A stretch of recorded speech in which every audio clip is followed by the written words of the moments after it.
Bonjour à toutes, bonjour à tous, bienvenue sur cette petite matinale, sur ce petit feuilletage, ouais, critique vite fait parce que c'est un peu difficile pour moi de critiquer le jeu alors que je n'ai pas encore lu les scénarios, voilà, on va un petit peu en parler de ce jeu. Alors c'est un service presse qui nous a été envoyé par les éditions Blam. Bam? Blam. Non, c'est Blam, attends, j'ai oublié. Super, ouais, c'est Blam. Voilà, une maison d'édition que je ne connaissais pas, en fait. Et comment on en est arrivé à avoir ce service presse, c'est assez rigolo. Puisque je suis intervenu sur un post sur Facebook d'une personne qui posait des questions sur ce jeu, qui allait se lancer sur ce jeu. Et puis ben, j'ai lu son intervention et j'ai été curieux, je me suis dit, tiens, Terre 2, je connais pas du tout. Oh, merci Lopo, merci beaucoup pour tes abonnements, merci. Je connaissais pas du tout Terre 2, je connaissais pas du tout Blam. Et donc, ben, voilà, de façon totalement innocente, j'ai demandé à sa personne, j'ai dit, voilà, si à l'occasion, t'as un retour à nous faire, bah écoute, voilà, je suis preneur. Je suis preneur des retours parce que je connais pas. Et derrière, j'ai été contacté du coup par l'un des auteurs, puisqu'il y a 6 auteurs autour de Terre 2. J'ai été contacté par l'un des auteurs qui m'a tout simplement proposé de m'envoyer le bouquin pour que j'en fasse un actual play. Alors je lui ai dit, bah c'est gentil, mais non, je refuse parce que je peux pas te promettre de faire un actual play sur un jeu que je connais pas. Un actual play, c'est quand même très long à mettre en place, ça représente quand même beaucoup d'heures de travail, que ce soit la lecture du livre, que ce soit la préparation de la partie, réunir les PJ, faire le truc, le montage derrière. En règle générale, je fais des actual plays vraiment sur les jeux qui m'ont beaucoup plu, ou sur ceux avec lesquels il y a un enjeu qui, moi, m'intéresse, on va dire. Donc j'ai dit, c'est gentil, mais non, je ferai pas d'actual play sur Terre 2, en tout cas, pas pour... Enfin voilà, je peux pas te promettre de faire ça. J'ai dit par contre, voilà, je veux bien en parler, je veux bien présenter le jeu, le montrer, etc. Et si vraiment j'accroche, après, je suis libre de faire ce que je veux, que ce soit actual play, campagne ou autre. Voilà, ça c'est moi que ça regarde derrière. Il n'y a pas d'objectif de quoi que ce soit. Et la personne a dit ok, ça nous va quand même. Et donc voilà, ils m'ont envoyé un service presse donc de Terre 2. Terre 2, j'en attendais pas grand chose. Je savais pas du tout en fait à quoi m'attendre. J'ai lu le pitch, je me suis dit ouais, pourquoi pas, ça a l'air cool, on verra. Et bah, en fin de compte, je suis agréablement surpris. Je l'ai trouvé plutôt chouette ce jeu, en vrai. Donc on va en parler. Alors, comme je vous disais, Blam, je connaissais pas. Blam, c'est surtout une maison d'édition pour du jeu de société. Des jeux de société visiblement qui ont eu leur petit succès. Et c'est le premier jeu de rôle de l'éditeur. On est sur un jeu qui est, on va dire un vieux jeu parce que c'est pas vieux, mais il a été édité en 2018, donc avant Covid et tout le Bataclan. Donc c'est pas une sortie récente quoi, hein, Terre 2. La chose aussi qui m'a un petit peu titillé, je me suis dit purée mais le jeu il est sorti en 2018, on me propose un service presse pour que j'en parle. Je me dis c'est bizarre quoi, soit t'es ultra fan de ton jeu et t'as vraiment envie de le faire connaître à plein de gens, soit il y a peut-être un petit truc derrière, tu vois, quand même. Tu te dis, tu fais pas la promo d'un jeu qui a 6 ans déjà d'existence. Donc, j'ai posé la question. Je leur ai demandé, j'ai dit, mais voilà, le jeu, est-ce que il y a une suite de prévu? Est-ce qu'il y a quelque chose? Et je leur ai dit, est-ce que j'ai le droit d'en parler? Donc on m'a dit, je peux tout dire, donc je vais tout vous dire. Donc a priori, Terre 2, un supplément est en préparation. Il y a la suite, hein, justement, qui est en préparation. Et qui, si tout se passe bien, en tout cas, est prévu pour 2025. Voilà. J'en sais pas plus, j'ai pas encore trop eu l'occasion de creuser la question. Mais c'est ce qu'on m'a répondu, justement. Certains éditeurs sortent bien les jeux 6 ans après leur financement. Oh, ouais. Bon, on va pas en parler de ça. Alors, Terre 2. Moi, j'ai trouvé ça cool. Encore une fois, je l'ai pas lu dans le détail. Je n'ai pas lu les scénarios parce que voilà, je me dis que c'est pas, on sait jamais si je peux être PJ avant, mais j'y viendrai. Mais on va en parler parce que c'est un jeu qui gagne à être connaître, je trouve. J'ai trouvé qu'il y avait beaucoup de points positifs, donc plutôt chouette. Donc on est sur un jeu, un format A4, couverture souple, je suis fatigué, couverture rigide, pardon, en plus je tape dessus. C'est un gros pavé, ouais. Il y a, je sais pas combien de pages, mais c'est 350 pages, quoi. Donc c'est un gros pavé. Le bouquin est entièrement en couleur à l'intérieur. Donc voilà, c'est un gros jeu. C'est un gros jeu, oui et non. Enfin, oui, si, c'est un gros jeu. Et merci pour le chouchou. Hop. C'est un gros jeu parce que c'est un jeu à secret, je pense. Et enfin, je suis en train de me disperser. On va commencer par les bases. Allez, Terre 2. Donc, qu'est-ce que c'est Terre 2? C'est un jeu, je vais vous lire la 4e de couverture, ce sera peut-être encore plus parlant. Il existe un autre monde, une autre Terre, où l'homme et son histoire sont à la fois très proches et tellement différents de celles que nous connaissons.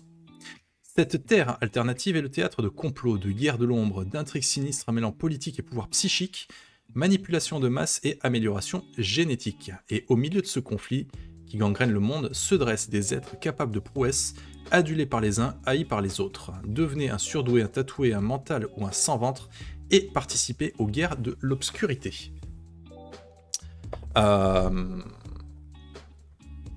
Merci Lopo, hein. Là je suis en train de faire le truc sur YouTube, je te reprends juste après, hein, ne t'inquiète pas. On est donc sur une Terre alternative, où il s'est passé des trucs complètement différents.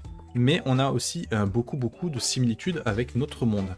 Alors, premier truc que j'ai trouvé, alors je sais pas si c'est cool ou si c'est pas cool, je n'ai pas d'avis dessus, moi les deux me vont, c'est qu'on est en présence d'un jeu qui contient à la fois le livre du maître et le livre du joueur.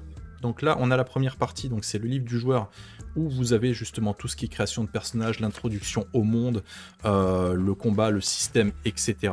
Et ensuite, vous avez le livre du comploteur, donc quel est son rôle, les secrets en fait du monde de Terre 2, tout ce qui est société secrète, les grandes compagnies, etc. Et ça c'est génial, la saison 1, les mystères de l'organisation, on a 6, 1, 2, 3, 4, 5, ouais c'est ça, je crois que c'est 6, bon là ils en mettent plus mais il y a 2-3 petits trucs, mais c'est 6 scénarios en fait, qui composent une campagne en fait, c'est la campagne, la saison 1. Tout ça dans le livre de base, c'est excellent. On a énormément de choses pour faire jouer le jeu avec un seul bouquin. Donc ça c'est super cool.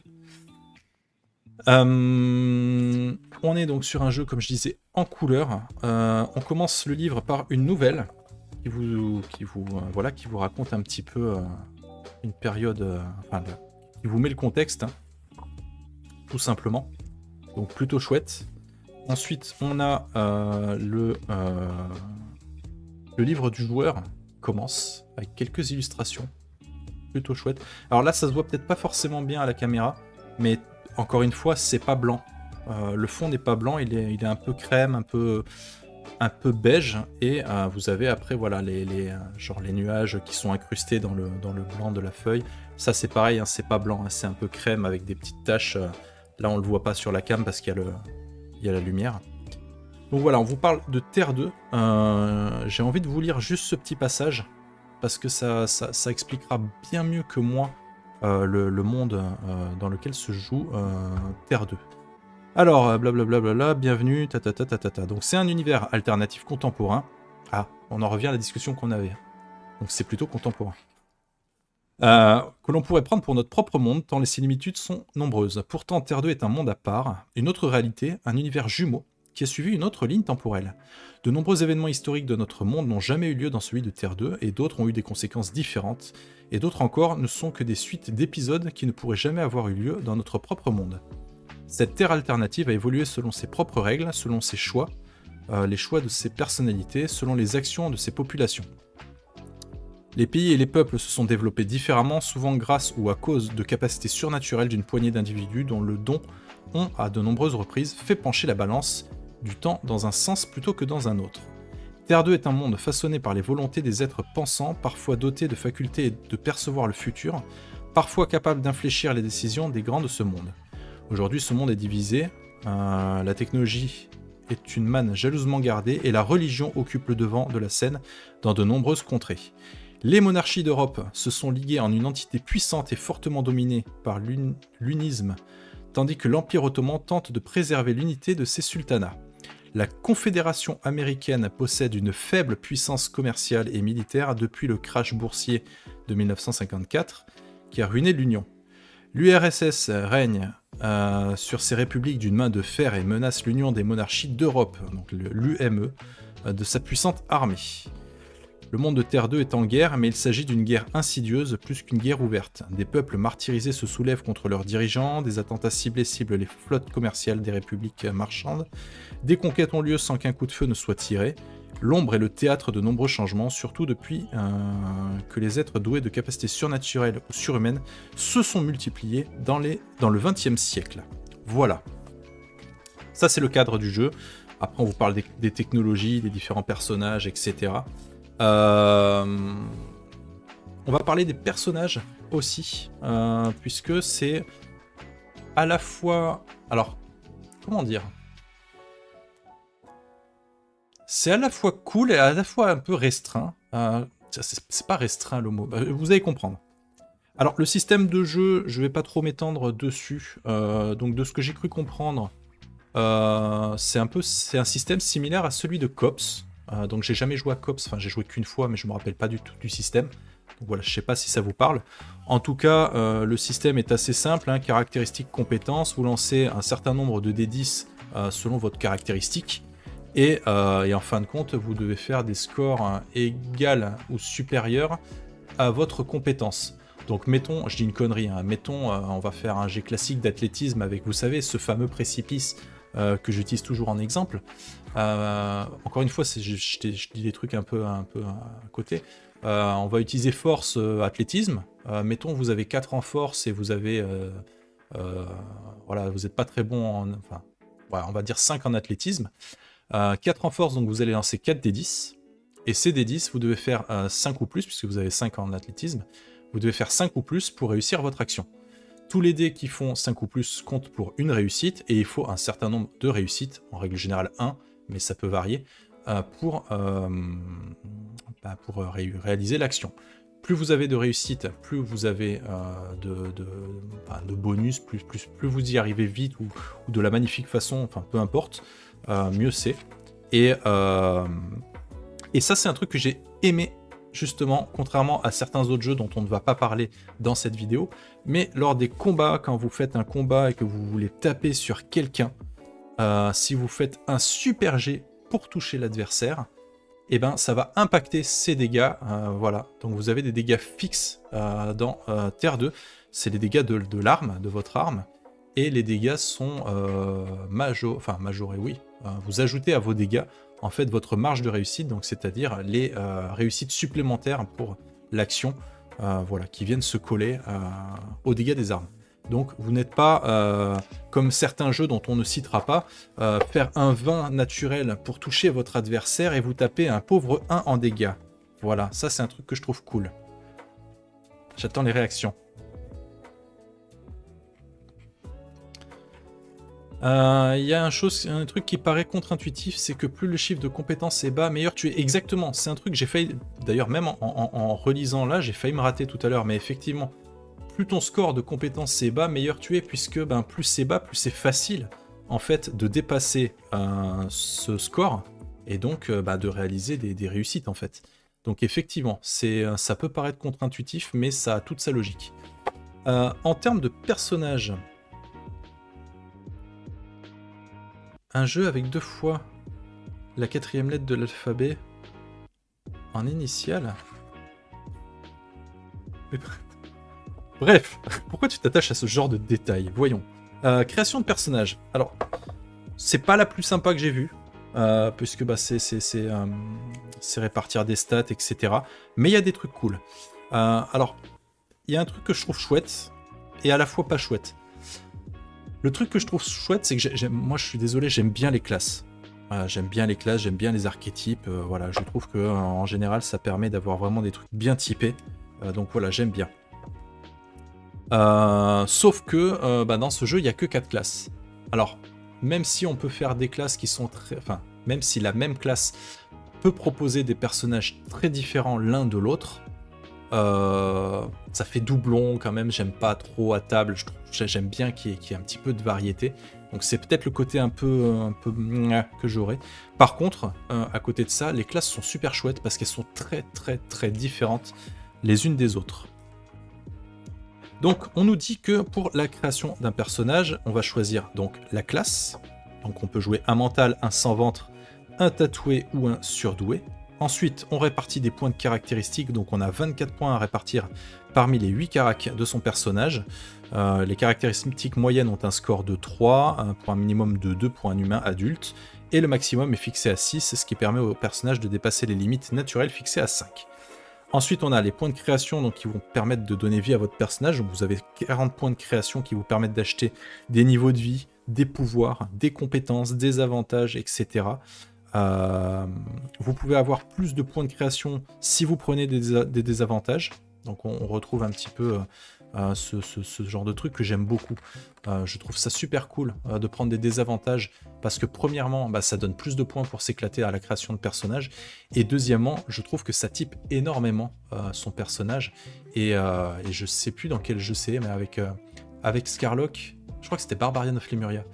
Avec Scarlock, purée, mais on adorait prendre des désavantages pour le côté RP et tout, c'était super cool, quoi. Et enfin, on choisit donc l'historique de son personnage pour choisir son équipement, sa personnalité, son origine, son passé, etc. Donc, il y a 4 personnages, enfin 4 classes. Vous avez les manteaux. Les manteaux, en gros, je vais résumer un peu, parce que sinon on y est encore dans 2 heures. En gros, les manteaux sont des personnages qui ont des pouvoirs mentaux. Bah oui, psy. Voilà. Donc, ils ont des sensations psychiques. Ils peuvent repérer, c'est un peu les Highlanders, hein, ils peuvent repérer quand il y a un autre psy, enfin un autre mental dans le coin. Sauf si la personne choisit volontairement de le cacher, mais du coup, ça lui demande une certaine concentration, ce genre de truc. Ils portent des manteaux. Les manteaux. Ah ah! Bon, salut! Absolument. Entre autres, puisque ce n'est pas un jeu nudiste. Donc voilà, vous avez tout un tas de pouvoirs liés au pouvoir psy, en fait. Donc ça, c'est plutôt chouette. Vous avez les sans-ventres. Alors, ça m'a fait bizarre, les sans-ventres, comme nom de classe. Mais en fait, les sans-ventres, ce sont des clones. En fait, ce sont ce sont des clones qui ont été produits. Et c'est très rigolo parce que les clones, donc, sont supérieurs aux humains classiques. Ils ont accès à des capacités un petit peu... je crois qu'il y a un clone, il est capable de cracher du feu, par exemple. Donc, on est sur quelque chose d'un peu sympa, quoi. Ils n'ont pas de nombril. C'est à ça qu'on les reconnaît.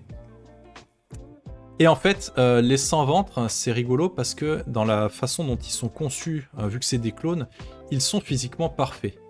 Les les sans-ventres, ils sont beaux, ils ont un visage parfait, ils sont produits pour être nickel, quoi. On parle de Terre 2, Plif. Donc les sans-ventres, voilà, c'est des clones, et le truc qui est rigolo, c'est qu'ils ont une date, pas de péremption, mais une date d'obsolescence programmée. Ils ont une obsolescence programmée, en fait. Et sauf que je sais pas si le clone connaît cette date ou pas, je me souviens plus de ce détail, mais je trouve ça cool. J'aime bien ce petit détail. Donc voilà, les sans-ventres, je les trouve cool, j'aime bien. Ensuite, on a les tatoués. Alors les tatoués, ils sont space. J'aime beaucoup aussi. Les tatoués, en fait, ils maîtrisent une espèce de magie sombre, de magie occulte, de la dark magie, quoi. Ce qui n'en font pas forcément des personnages mauvais. tout simplement. Et en gros, voilà, ils embrassent le chaos sous la forme la plus pure, quoi, hein, et ça se manifeste à travers des rituels, à travers leurs tatouages, en fait. Donc voilà, j'ai trouvé que le principe était plutôt cool. J'aime bien. Et donc, bah, pareil, ils ont la particularité de pouvoir faire des rituels, de pouvoir faire pratiquer de la magie, etc. Merci Arsène pour ton follow, merci beaucoup. Et enfin, on a les derniers qui sur le papier me semblent les moins sympas à jouer. Ce sont les surdoués, puisque les surdoués, ben, c'est tout simplement des humains normaux, mais qui ont boosté leurs compétences au-delà, enfin à des niveaux extrêmes, qui sont soit surentraînés, soit suréquipés, soit un peu des deux. Voilà, c'est un peu les héros, hein, vous savez, des histoires, etc. C'est un peu Captain America, quoi. Hein, voilà. Sauf que Captain America, il est rentré dans une machine pour avoir son... Enfin bon, bref. Vous voyez un petit peu l'idée. La date n'est pas ultra précise, c'est sur quelques années de dégénérescence, voilà. Date de péremption, c'est pour les êtres humains. Donc voilà, ce sont les 4 classes auxquelles vous pouvez jouer. Et donc après on va le voir, hein, on reste un peu, moi j'adore la création de perso dans les jeux, donc on va rester dessus. Les caracs, c'est simple, charisme, constitution, dextérité, force, intelligence, perception et volonté. Après vous avez tout ce qui est caractéristiques secondaires, mais on va pas s'attarder dessus. Au niveau de vie, le niveau de vie est cool, parce que bah, ça vous indique un petit peu de manière RP en fait, où est-ce que vous en êtes, donc ça peut être sympa à jouer. Il y a plusieurs niveaux. Ensuite, au niveau des pouvoirs, on a des trucs autant classiques que des trucs un petit peu exotiques. As du pilotage, attaque acrobatique, parade à main nue, déduction, détournement d'attention, voilà. Il y en a vraiment beaucoup, hein. Je vais passer les pages parce que sinon on y est encore dans un petit moment. Cri paralysant, empathie à minimale, ouais, griffe, croc. Donc on peut avoir des trucs un petit peu sympas. Là c'est les rituels, donc c'est le truc pour les tatoueurs, les tatoués, pardon. Ouais, absorption de la chair, arme corporelle, doppelganger, éclair sombre. Donc voilà, on a des trucs vraiment très sympas. Les mutations, passager de l'ombre, le toucher infernal. Après il y a les pouvoirs psy, noyade purulente. Purée, rien que déjà noyade c'est pas suffisant, quoi. Il fallait qu'en plus ce soit une noyade purulente. Les pouvoirs psy, du coup, avec les boucliers psy, les blessures physiques, hein, psycholocalisation, projection kinétique. Donc, on est vraiment sur un truc qui permet de faire des trucs... Enfin, vous avez des compétences assez poussées qu'on joue pas partout, quoi. Ensuite, vous avez ce qu'on avait appelé les avantages. Je vous ai dit, hein, vous avez un certain nombre de points à dépenser et vous pouvez les dépenser dans plein de trucs. Et ça vous coûte des points de création. Donc voilà, vous pouvez avoir une liste d'avantages ouais, par exemple beau, vous pouvez être beau, vous bénéficiez d'un bonus d'un physique vraiment avantageux, et lorsqu'il interagit avec des individus, ceux-ci voient leur niveau d'attitude modifié positivement d'un cran. Voilà, donc vous avez tout un tas, il y en a vraiment un aura maléfique, c'est gratos ça l'aura maléfique. C'est cool, c'est pour les tatoués. Ah, c'est que pour les tatoués par contre. La seule présence d'un tatoué éveille un sentiment d'appréhension de la part des humains et des animaux. Lors des interactions, le niveau d'attitude des interlocuteurs du personnage est modifié négativement d'un cran. Oui, parce que le côté... ça, c'est un truc aussi que j'ai bien aimé. Le côté social est très important. Et on joue beaucoup sur bah voilà, l'écran, les jauges, sur la façon dont on peut vous percevoir, ce que vous dégagez, votre réputation, ce genre de truc, c'est vraiment pas mal. Après, donc, on a les compétences. Donc, il y en a beaucoup de compétences. Chaque compétence va avec sa caractéristique. Je me suis pas amusé à vérifier si toutes les caracs avaient autant de compétences les unes que les autres, pour justement éviter de se retrouver dans des jeux comme quoi l'agilité, par exemple, ça vous permet de faire beaucoup trop de trucs. Une aura qui n'apporte rien, pas top pour les tatoués. Ouais, je sais pas, je pense qu'il y a moyen de le mettre en jeu quand même, de tourner un petit peu autour. Moi j'aime bien l'idée. Donc voilà, je vais passer sur les... ah ouais, je vais passer sur les compétences parce que c'est pas forcément un truc qui est intéressant.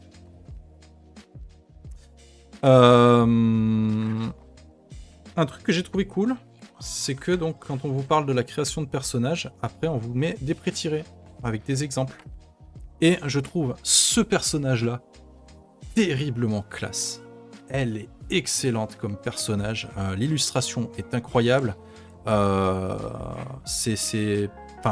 la personnalité, tout est vraiment super chouette, je trouve, dans ce personnage. Même si ça fait un peu cliché sur certains aspects. Mais je la trouve vraiment très très chouette. Donc après, voilà, vous avez les stats, vous avez les trucs. Et il y en a un pour tous les... pour toutes les classes, quoi. Avec le tatoué, hop. Et vous avez, ça doit être le surdoué. Voilà. Donc après, vous avez les fiches de personnages, etc., etc. Ensuite, on vous parle du système. Donc je ne vais pas revenir sur le système, comme je vous ai expliqué. Vous avez caractéristiques, c'est le nombre de dés que vous lancez. Ah oui, alors déjà ça, j'aurais bien vu que ces deux trucs soient changés. Je ne sais pas si les auteurs verront cette vidéo un jour, mais on vous parle des seuils, des réussites, des échecs, etc. On vous donne un exemple avec les D10, sauf que quand vous en êtes là, vous n'avez pas encore lu la règle avec les D10. Donc j'ai trouvé que c'était un peu bof. J'aurais bien vu faire l'inverse, mais en gros, on vous dit qu'un D10, quand on fait 10, non seulement c'est une réussite, mais en plus... si vous utilisez la compétence... si le personnage utilise la compétence pour la... Voilà, c'est ça. Si vous n'avez pas la compétence, en fait, un 10, c'est un 10. Par contre, si vous avez la compétence et que vous faites 10, c'est explosif. Enfin, c'est explosif. C'est pas que c'est explosif, mais le 10 compte comme 2 réussites, en fait.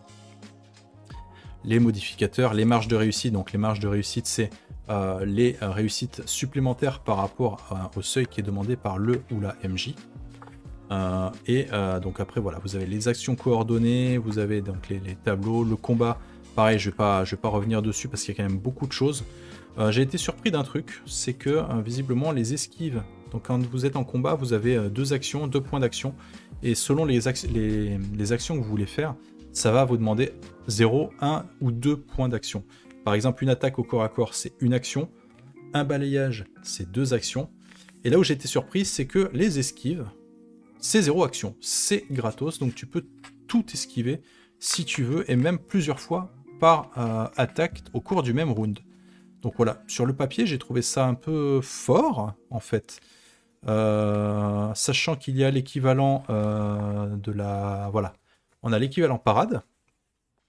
Donc qui ajoute même une petite subtilité qui fait que si vous faites une parade avec une marge de réussite de 2, vous pouvez immédiatement faire une petite riposte qui se traduit par une attaque gratuite au corps à corps.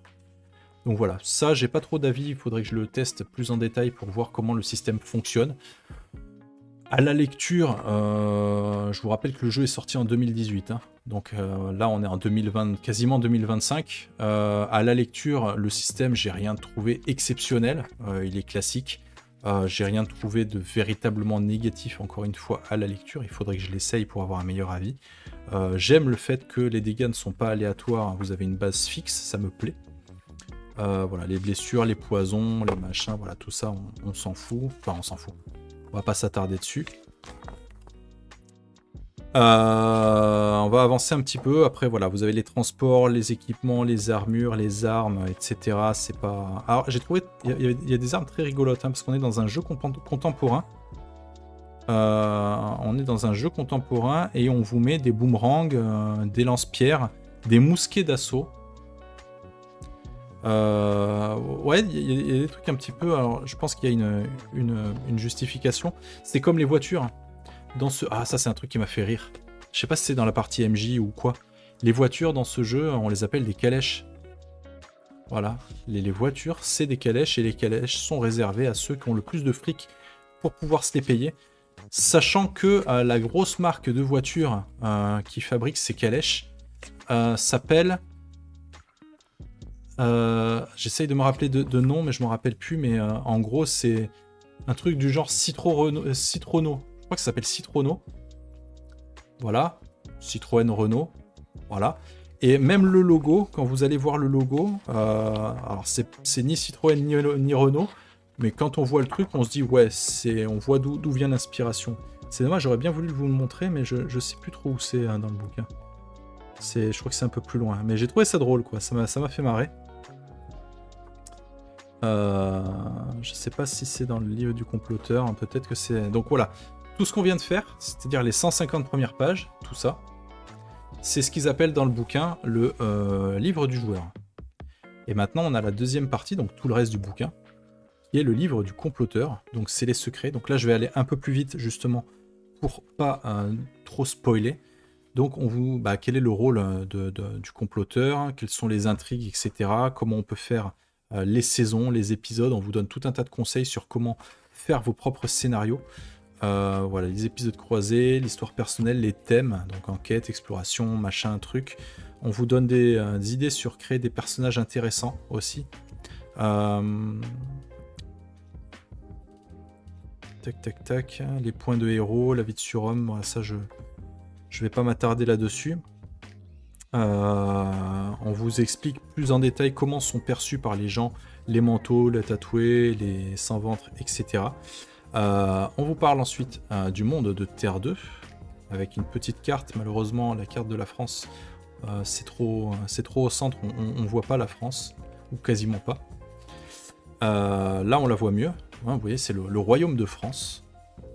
Donc, ça, c'était rigolo à la lecture. Hein. Je ne pourrais pas vous en faire un très bon résumé, mais il y a des trucs vraiment sympas. J'essaie de trouver ce truc de voiture, mais je crois que je le retrouverai pas.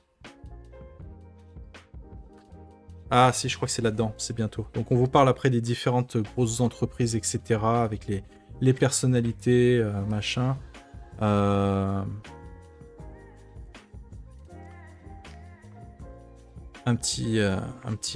mini bestiaire. Je cherche, je sais plus où c'est. Ouais, j'ai dû... Ah, c'est peut-être les mystères de l'organisation. Non, ça c'est la saison 1. Je l'ai passé. Bon, c'est pas grave. Page 187. Ah, mais tu es incroyable. Page 187. Voilà, Citro Renault. C'est bien. Citrono, pardon. Bien ce que je disais. On voit pas du tout le... Hein bref. Mais j'ai trouvé ça très drôle. Voilà. Et donc, à partir de la page 211, du coup, jusqu'à la fin, c'est-à-dire tout ça, et ben c'est la campagne. Et ça, c'est trop cool. Donc, on vous explique la structure d'un complot, le résumé de la saison, les créations d'une cellule. On vous donne, voilà, la petite mise en place du truc, des personnages importants, etc. Et ensuite, voilà, vous avez le mystère. Donc, saison 1, épisode 1, qui commence. Je l'ai trouvé cool parce que vous avez les petites aides de jeu avec les petites photos, les petits trucs comme ça. Il y a des petites battle maps aussi. Ouais, tac. Les petites battle maps, c'est toujours sympa. Donc je vais passer un peu rapidement, mais grosso modo, ça vous permet de voir la maquette et tout. Mais voilà, il y a 6 scénarios. Ouais, là on est à 250 et on est à peine à l'épisode 3. Donc on a vraiment de quoi jouer avec ce truc. Voilà, épisode 4, hein, vous voyez, de l'épisode 3 à 248, l'épisode 4 commence à 272. Donc je pense que c'est pas des scénarios one shot, hein, je pense que c'est des gros scénarios. Donc voilà, on va avancer. Là je les ai pas lus, hein, par contre. Épisode 5, hein, vous voyez, l'épisode 5 c'est à la page 300, hein, donc on est vraiment sur des très gros scénarios. Et puis voilà, ça va jusqu'à la fin, comme ça. Il y a des petites règles optionnelles, hein, quand même. De temps en temps pour faciliter le jeu. Des belles battle maps en pleine page, ça c'est trop cool.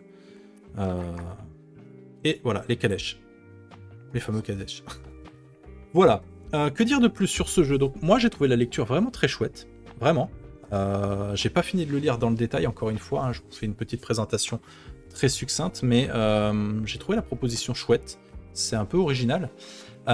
Il y a aussi, je vous mettrai ça dans la description de la vidéo, il y a aussi le site sur lequel vous pouvez aller chercher de la ressource, notamment un scénario gratuit, je crois, qui se passe dans un train. Et c'est marrant parce que quand j'ai lu ce scénario, j'ai réalisé que j'avais déjà joué à Terre 2, en fait. Terre 2, j'y ai joué en convention. Justement, je crois que ça devait être en 2018. C'était à Montpellier. La convention s'appelait Au-delà du dragon, je crois. Je crois que c'était un truc comme ça. Et c'était ma première convention, en fait. J'avais jamais fait de convention avant. bah, j'avais pas la chaîne, j'avais rien du tout, quoi. J'étais revenu dans le jeu de rôle, c'était très très très frais.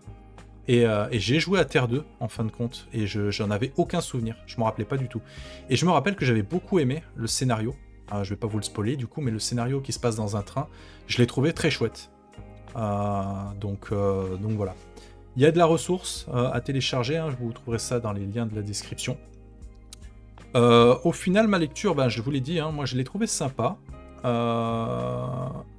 J'attends, il faudrait que je vérifie vraiment au cours d'une partie pour voir si le système tient la route. Sur le papier, ça a l'air ok. Maintenant, voilà, si, il faut voir si quelqu'un qui a beaucoup de force, mais très peu de compétences qui sont liées à la force par rapport à, je dis une connerie, à quelqu'un qui a beaucoup d'agilité et qui aurait énormément de compétences qui matchent avec. Voilà, je sais pas si le ratio est vraiment équilibré ou pas, je ne sais pas. Pareil, je connais pas trop l'équilibre en combat parce qu'il y a des personnages qui ont l'air d'avoir des pouvoirs quand même bien pétés, sur le papier en tout cas. Maintenant, j'ai vu qu'il y avait une utilisation quand même qui était limitée. Donc faut voir les limitations. Est-ce que c'est suffisamment limité pour pas rendre le jeu broken, mais où on peut quand même s'amuser? Voilà, ça c'est des choses qui demanderont un petit test plus approfondi. Bah, voilà. Peut-être qu'on fera une partie sur la chaîne, je ne sais pas pour le moment. Je vais continuer de le lire parce qu'au niveau du lore, j'ai pas terminé ma lecture et il y a des trucs... c'est chiant parce que j'ai envie d'y jouer à ce jeu, mais je sais que personne m'y fera jouer. Et je sais que c'est un jeu où il y a des secrets, des trucs et t'as envie de savoir. Donc j'ai commencé à lire la partie MJ. Hein. Donc du coup, ça donne envie d'en savoir plus. Donc voilà. Toujours est-il que je suis plutôt content d'avoir eu ce bouquin. Ouais, c'est une lecture sympa. Qu'est-ce que je pourrais dire pour conclure? Bah, a priori, il y a de la suite de gamme qui est prévue. Alors, ça concerne quoi? Je ne sais pas pour le moment. Mais toujours est-il que bah, maintenant qu'on a lié un contact avec Blam et avec l'un des auteurs, c'est vrai qu'on n'a pas été voir les auteurs, les noms et tout ça, je vous ai pas montré. On va peut-être revenir dessus. Alors, les auteurs, on a Thomas Bollucé, Michael Carré, Éléonore Durafou, Sébastien Durafou, Roman Ledoux et Bertrand Rameau. Et il me semble bien que le contact que j'ai eu, la personne avec qui j'ai parlé, c'était Sébastien. Couverture de Thomas Dumay. Je sais pas ce que vous en pensez. Moi, je trouve la couverture ok. Voilà. Je sais pas s'il existe un écran pour ce jeu. Je crois pas. Maquette, donc Michael Carré, Philippe Christin et des remerciements, etc. etc. Voilà. Voilà, c'était Terre 2. N'hésitez pas à me dire en commentaire ce que vous en pensez. Mais plutôt agréablement surpris. En plus, on a un bouquin, on va dire, avant tout ce qui est IA, etc. Donc on est sûr que les illustrations dedans sont de vraies illustrations. Et ça, c'est plutôt bien. En tout cas, à mon sens. Donc voilà. Si ça vous a plu, si vous avez des questions, si vous avez aimé, bah, n'hésitez pas, hein, le petit pouce, le partage, les commentaires. Et oui, il y a un écran. Très bien, merci Ced. Mais bon, nous les écrans, c'est vrai que c'est pas ce qui nous intéresse le plus. 45 € du coup, ce bouquin. Et je crois que sur le site que vous trouverez, encore une fois, dans la description de cette vidéo, il n'en reste plus beaucoup des livres. C'est bientôt la rupture. Est-ce qu'il y aura une réimpression lors du prochain financement pour le supplément? Je ne sais pas. Mais voilà, c'était Terre 2. Je vous dis à très bientôt, merci beaucoup, et à la prochaine. Ciao tout le monde.